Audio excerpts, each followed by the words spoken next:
Welcome to the MVP Show. Full show notes for this episode can be found at nz365guy.com/317. Before we chat with today's guest, here's a quick message from our sponsors. Today's show is brought to you by the 90-Day Mentoring Challenge.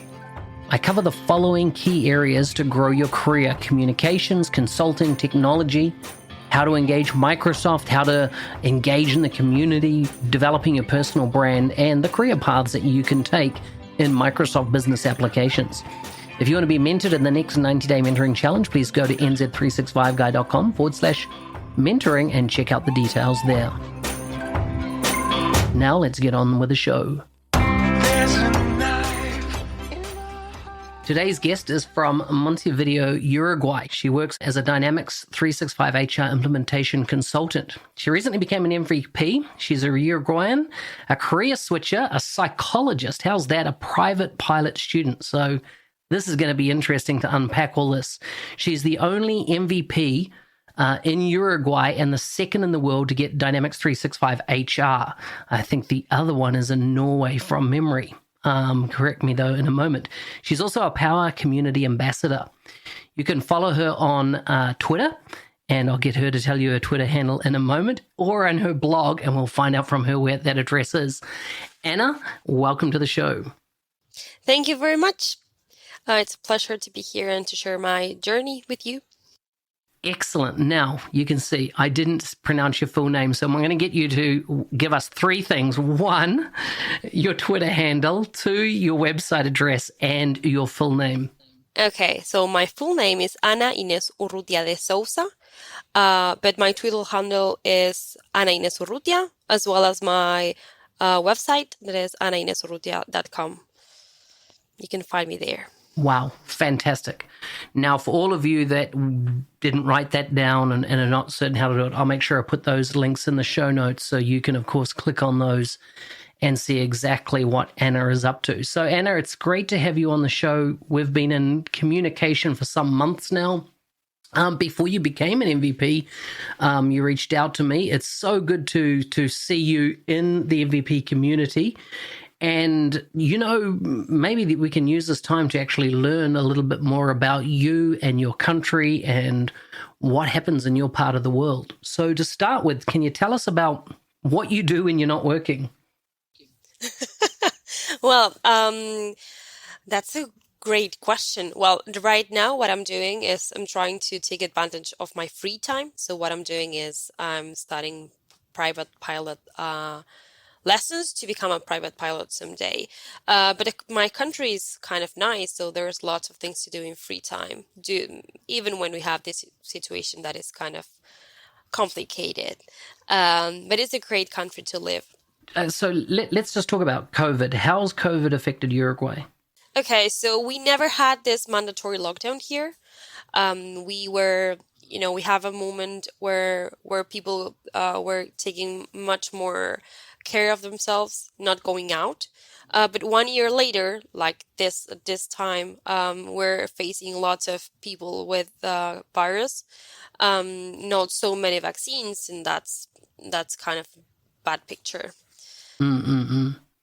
Wow, so that's not good. So just tell us about your pilot license. What made you decide to go for a pilot license? Well, it was a member of this community that we are in that asked in a group which three things you want to do before dying.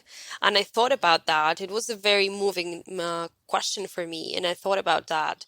And I came with three answers. And the first one was playing drums, learning to play drums. Nice. The second one was the private pilot lessons or a license. And the third one was falling in love. So I did my research, and the private pilot lessons were the more easy to achieve. So yeah, I decided to go for it. Wow. Okay, that's interesting. So there's another MVP who also has his private pilot license. So a guy called Guyan Pereira. He lives in New Zealand as well, but he has got his full pilot. In fact, he owns his own plane now. So he's been flying so much. Mm. That is great.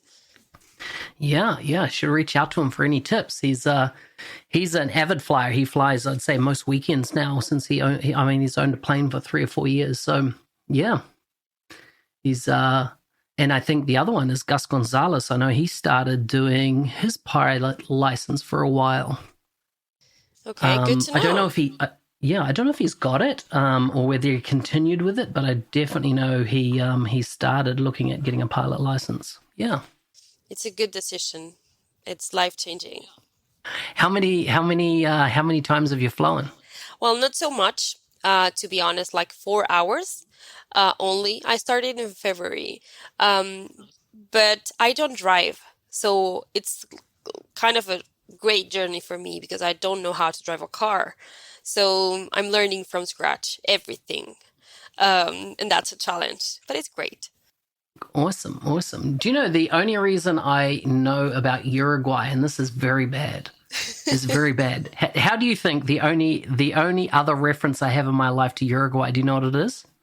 No, I don't know. Maybe I think football? it's like Miss Universe or something like that. And this one's from Uruguay, and that's like, do you know? Before this call, I was like, and like just this admits how bad my education is. I actually had to look up on a map where Uruguay is. I didn't realize it bordered with Argentina.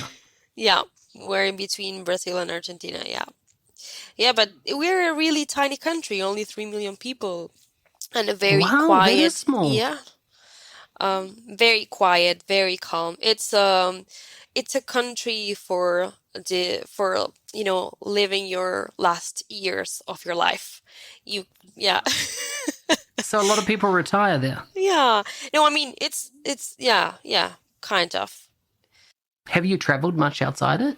Well, I was living in Peru when I started this journey, this transformation journey into this community, a Microsoft community. So I was living there for a year and I traveled to Brazil, Argentina, and Europe. Yep. Wow, wow.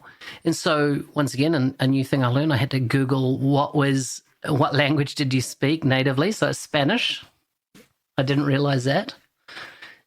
Is pretty much everybody in South America Spanish speaking? Would that be right? Yes, almost everyone, but Brazil. Brazil is Brazilian, Oh, they talking. Portuguese. Yes, Yeah. exactly. Wow, wow. Okay. So tell us about career switching. Okay, so this is an interesting topic, and I'm really happy that you talk about it.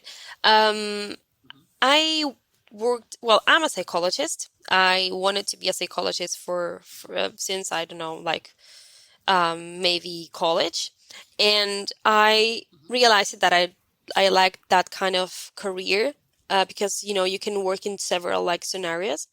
But I always knew I wanted to work in HR. And luckily, I was able to work for different companies in HR. Like I work for government, I work for a sports club, I worked for construction, like different industries.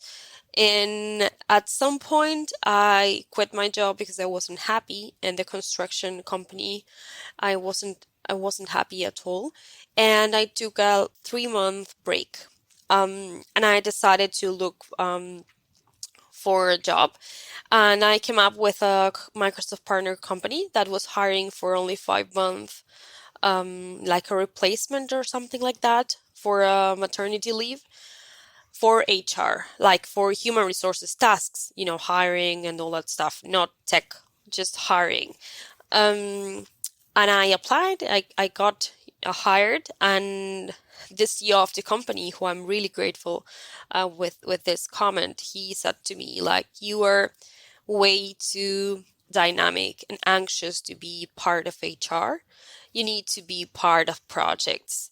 So he decided to extend my contract. The company decided to extend my contract and to move my profile from HR to projects. So that was where my switch started, my journey started. Um, yeah, and I started as a psychologist, started to manage projects, and that was um, terrible at the beginning, of course, because I had no tools for that. Um, but I'm really grateful for the journey. Really grateful. So are you still with that same company now, or have you moved through different companies? No, in the past company, I was able to work with Power Platform. That, of course, Dynamics HR as well. But here in South America, Dynamics is not as much. I don't know, the customers, they don't buy it as much as Power Platform, for example. So I was managing that kind of projects, and I did want to like continue working completely in HR. So I found out the best partner working in that kind of world. And I reached out to Forvision to saying that I wanted to work with them, and yeah, I switched from that company that I was telling you the story from the one that I'm working right now. Right, and that's Four Vision.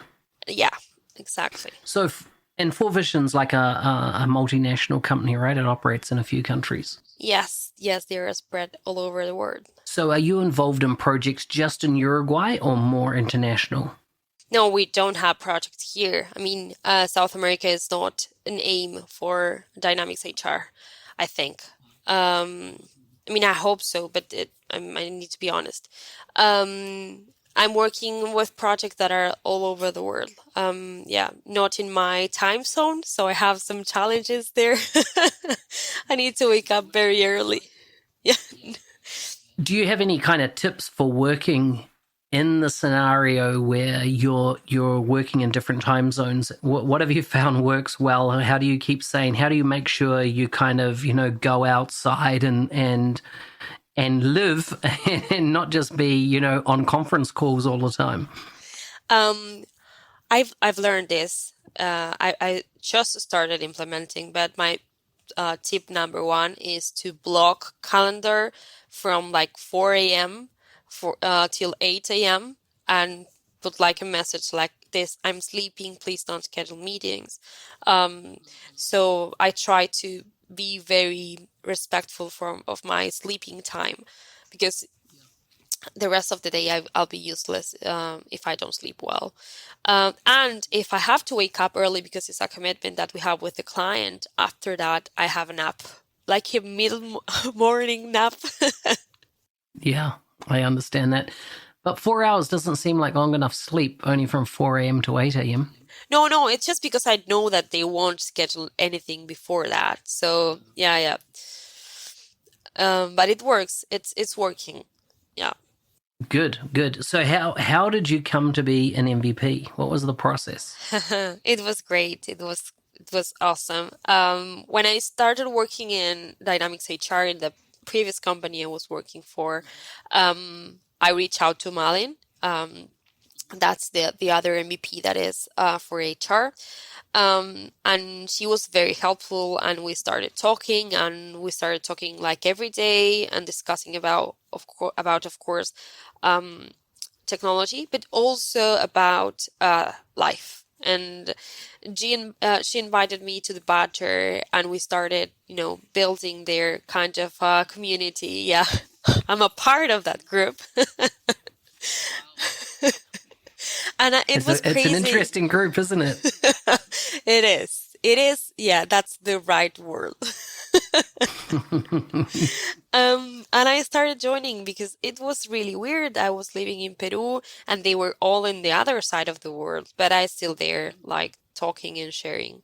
Well, and she guided me, like Malene guided me. She decided at some point that I was ready to be nominated, and she did that. But it was a long journey of presentations, creating articles, trying to build um, engaging content for a solution that is not so well known out there. So yes, it And was a hasn't it journey. changed in recent times? Like when Marlon got hers, Dynamics 365 HR was really well known, but then I thought a bunch of functionality got moved off into LinkedIn, or LinkedIn did something different. What happened there? What happened is that LinkedIn was bought by Microsoft, so they realized that they had like duplicate. duplicate functionalities into solutions. And LinkedIn, to be honest, LinkedIn is a great base of resources for hiring. So it was easy to replace, attract, and onboard with part of LinkedIn. So yeah, but the way that the thing was communicated, that was the thing, like the challenging thing. So it wasn't communicated well? I think well, I don't want to say that, but kind of. Yeah, it was, when Microsoft, the changes, sometimes they're announced without context, and that's the issue. Yeah. Because, yeah, I mean, I've just jumped online and I can see that Dynamics 365 HR or human resources is still definitely available, and it's available for purchase. And so, okay, so I for some reason, I thought this had totally gone away and was no longer a Dynamics product, but it obviously still is. No, it still is. Um, but it's focused on core HR processes, not the starting point. Right, so not Um, recruitment. exactly, or onboarding. Yep. So okay. So is the recruitment onboarding step? Can you do that now in LinkedIn and then take over in Dynamics 365 Human Resources? Yeah. What I'm not sure yet, because I couldn't test. I'm not. I didn't test it yet. Is the onboarding, if LinkedIn has provided some onboarding features, but you can do all your recruitment project in LinkedIn, and then send the hired persons to HR, so it will be all connected. Right, right. Okay, good to know. I've learned something about that product. I had no idea that it was still, as I say, running. I remember when Marlon um, got her MVP, and I know that she did an incredible amount of blogging, to get there. And then I thought they whipped the product away, and that was quite unfortunate. But I can see that it still exists. Excellent. So this has been interesting, and time has gone pretty quick, as you can see. What advice do you have to other folks that want to become an MVP? I think you're showing something quite unique in that you're working remotely, from Uruguay. It's not necessarily that the product is or the products are massive in your market, but you are obviously still contributing to community, still creating content, and you're an MVP in Uruguay, which is totally awesome. Yeah. The only thing that I can recommend to others is that something that I still working on myself is like, be yourself, be always ask for help, and just go for your goals and try to reach them. It's very basic, but that's my advice. Mm-mm-mm. I like it. Tell me about the MVP community. No, don't tell me about the MVP. Tell me about the business application community in Uruguay. Is there any community? Are you building one? We are only 3 MVPs here. I'm the only woman, so I feel very proud about that. Yeah, Um, 1/3. yeah, yes, It's um, good. it is great. But I'm working closely with people that is spread all over South America, because we are so tiny. I mean, 3 million people here, it's not that much to build a huge community. So the thing is that South America communities is working all together to make things happen in the region. Interesting. Were you involved in Scottish Summit? Yes, I was. Okay, so when I first moved to the UK, which I'm back in New Zealand now, at Scottish Summit, I was at the first Scottish Summit, and talking to Mark Christie, Ian Connolly, there was not even enough community in Scotland to run a user group. Nobody. And then 3 years on, you were just involved in an event that had thousands of people attending, and that's just because those two guys said, you know what, we're going to build a community in Scotland. How's that? That's incredible, right? So don't be surprised. Even your country is small. I mean, my country's only got 4 or 5 million in New Zealand, yet there's, around 400 or 500 different consultants now working in dynamics inside New Zealand. So there might be others there. It'll be good to hunt them down and grow and establish a big community in Uruguay. Why don't you, put on an international event? We all come and speak at it. Sounds great. I will write that down as homework. Of course, we need COVID to get out of the way so we can travel again. Yes, please. Excellent. Well, I always like to wrap up these sessions with a few random questions that kind of put you on the spot and get you to think about life. Okay. Here's the first one. Would you rather live in an apartment in a city or in a mansion in the country? Oh, apartment in the city. Okay. What was your favorite subject in school? Philosophy. Wow, interesting. Yep. And what's the best date you've been on so far? My best day. The best date you've been on so far. I can't answer that question. I've never been in a great date so far. I love it. Oh, I'm going to look forward to the next couple of weeks that I'm spending with you on the cohorts. But thank you so much for coming on the show. I'll make sure we tag you on Twitter and on LinkedIn, etc. when this goes live. But thanks again for coming on. Thank you very, very much for your time. And, I'll see you later at some point. Hey, thanks for listening. I'm your host, Business Application MVP Mark Smith, otherwise known as the NZ365 guy. If you'd like to leave a review, which I would appreciate, I'd love to get your feedback. nz365guy.com/review will give you all the kind of reviewing options that you have available, or you could actually read the other reviews that people have left. But with that, see you next time.